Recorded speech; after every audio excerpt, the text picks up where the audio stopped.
الحمد للہ رب العالمین والصلاة والسلام علی شمس الہدایت والیقین قال عز وجل فی کتابہ القدیم اعوذ باللہ من الشیطان الرجیم قد افلح من تزکا وذکر اسم ربہ فصلی وقال النبی صلی اللہ تعالی علیہ وسلم لکل قوم عیدا وہذا عیدنا او کما قال علیہ الصلاۃ والسلام۔ خواتین و حضرات، آج یکم شوال ہے، عید الفطر ہے۔ پورا عالم اسلام عید کی خوشیوں سے نہال اور مالا مال ہے۔ عید کے معنی ہی خوشی کے ہیں۔ یہ لفظ عود سے آیا ہے، جس کے معنی آتا ہے خوشبو کے بھی، بار بار پلٹ کے آنے کے بھی، اور خوشی و مسرت کے بھی۔ دین اسلام میں جو عظیم ترین دو تقریبات ہیں، مذہبی تہوار ہیں، وہ دو عیدین ہیں۔ ایک عید الفطر ہے، دوسرے عید الاضحیٰ ہے۔ عید الفطر ماہ رمضان جو ماہ قرآن تھا مکمل ہوا، لاکھوں اور کروڑوں اہل حق مسلمانوں نے، کلمہ گو نے اللہ کے حکم کی تعمیل کی، روزے جیسے فریضے کو ادا کیا۔ اس کے شکرانے میں اللہ نے عید جیسی خوشی کا تہوار عنایت فرمایا۔ اور دوسری عید، جسے بقرعید بھی کہا جاتا ہے یا بڑی عید ہم کہتے ہیں، عید الاضحیٰ ہے۔ وہ 10 ذی الحجہ کو، اس کا پس منظر جب ایک عظیم باپ نے اللہ کے حکم کی تعمیل میں اپنے اکلوتے فرما بردار فرزند کو اللہ کے راستے میں قربان کیا تھا۔ یہ دو عیدیں ہیں، لیکن عید الفطر جسے ہم میٹھی عید بھی کہتے ہیں، یہ یکم شوال آج منائی جا رہی ہے۔ اس لیے میں سب سے پہلے ای ٹی وی بھارت کے توسط سے تمام دنیا کے مسلمانوں کو، بلکہ برادران ملت کو، پوری انسانیت کو دلی مبارکباد اور تہنیت پیش کرتا ہوں۔ اور میری دعا ہے کہ اللہ تبارک و تعالیٰ اس عید کی برکت سے پوری دنیا میں خوشی، امن، سلامتی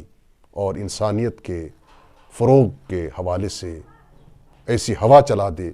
جس سے سب کو سکون اور اطمینان حاصل ہو اور پوری دنیا ایک جنت کا نقشہ پیش کرنے لگے۔ عزیزان ملت، عید الفطر ہے،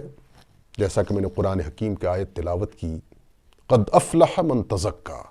اس شخص نے فلاح پالی، کامیابی اس کی مقدر بن گئی جس نے اپنے نفس کا تزکیہ کیا۔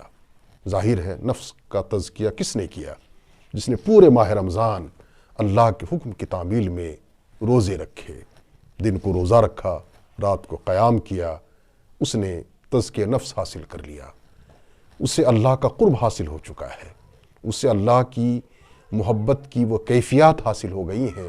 جن کے لیے انبیاء علیہ الصلوۃ والسلام بھیجے گئے۔ انہوں نے پوری زندگی جد و جہد کی، امتوں کی تشکیل ہوئی، اور یہ آخری امت جسے امت محمدی یا امت وسط کہتے ہیں یا امت اسلامی کہتے ہیں، یہ تشکیل دی گئی، اور جن کا منصب اور مقام ہے، اللہ تبارک و تعالیٰ نے جس طرح فرمایا ہے کہ کنتم خیر امت اخرجت للناس تأمرون بالمعروف وتنہون عن المنکر، کہ تم ایک ایسی امت ہو جو پوری دنیا میں خیر اور بھلائی کی دعوت دینے والے ہو، لوگوں کو اچھی باتوں کی طرف بلانے والے ہو، برائیوں سے روکنے والے ہو۔ تو یہ امت جو آج عید منا رہی ہے، ہم سب عید کی خوشیاں سمیٹ رہے ہیں اپنے دامن میں، بے انتہا اللہ کی طرف سے ہم پر انعام، اکرام اور اعزاز، اور پھر اتنا اللہ نے ہم سب کو مقام دیا اور اس قدر عزت افزائی کی۔ حدیث پاک ہے کہ عید کی نماز کے لیے جب مسلمان جاتا ہے تو فرشتے انہیں مبارکباد پیش کرتے ہیں، اور جب واپس لوٹتے ہیں تو اللہ تعالیٰ کے فرمان کے مطابق ان کی مغفرت ہو چکی ہوتی ہے، انہیں انعام سے نوازا جاتا ہے۔ اللہ تعالیٰ فرماتے ہیں کہ میں وہ تمام بندے جو ماہ رمضان میں روزہ داری کے بعد آج عیدگاہ میں آ کر شکرانہ ادا کر رہے ہیں، صدقہ فطر انہوں نے ادا کر دیا ہے، پورے ماہ وہ ریاضت اور محنت میں لگے رہے، ان سب کی میں نے مغفرت کر دی ہے۔ جنت کا پروانہ ان کے ہاتھوں میں ہوتا ہے۔ اور اس خوشی میں جیسا کہ ہمارے علماء، ہمارے مبلغین، ہمارے خطبہ، ہمارے دانشور اس بات پہ زور دیتے ہیں کہ عید کی خوشیوں میں ہم دوسروں کو بھی شریک کریں، تبھی واقعی حقیقی عید بنتی ہے۔ اس مرحلے پر ایک تو صدقہ فطر کا جو فلسفہ ہے آپ جانتے ہیں کہ ہم نے ادا کیا ہے، اور اس کے ساتھ ساتھ مزید اگر عید کے دن عیدی کے نام پر، تحفے کے نام پر، ہدیے کے نام پر ہم اپنے غریب بھائیوں کی داد رسی کر سکیں، ان کی خدمت کر سکیں،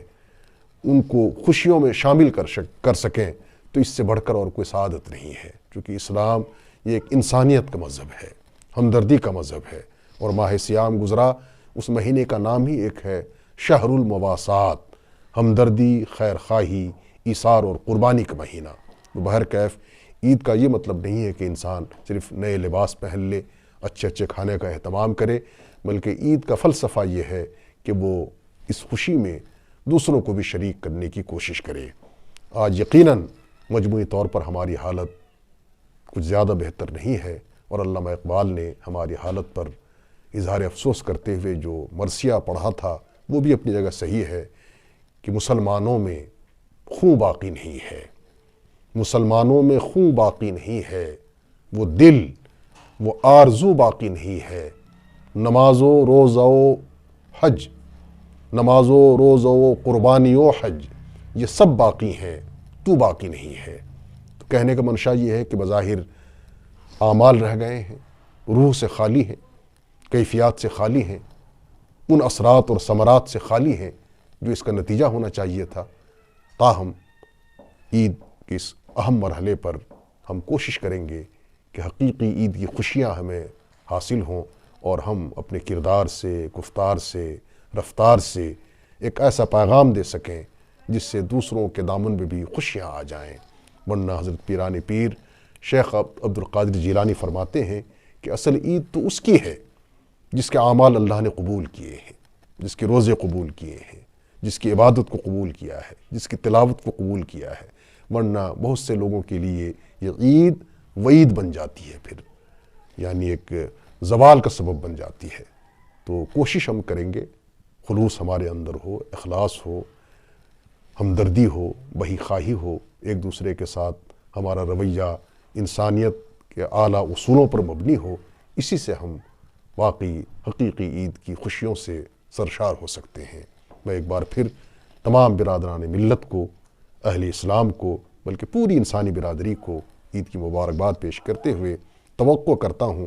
کہ آج کی جو صورتحال ہے، دنیا میں بدامنی ہے، جنگ و جدل کا ایک ماحول ہے، چھینا چھپٹی ہے، کشمکش ہے، خود غرضی ہے، ان تمام غیر انسانی حرکتوں سے اللہ تعالی ہمیں باز رہنے اور انسانیت کی تعمیر کی طرف توجہ کرنے کی توفیق عطا فرمائے۔ وآخر دعوانا ان الحمد للہ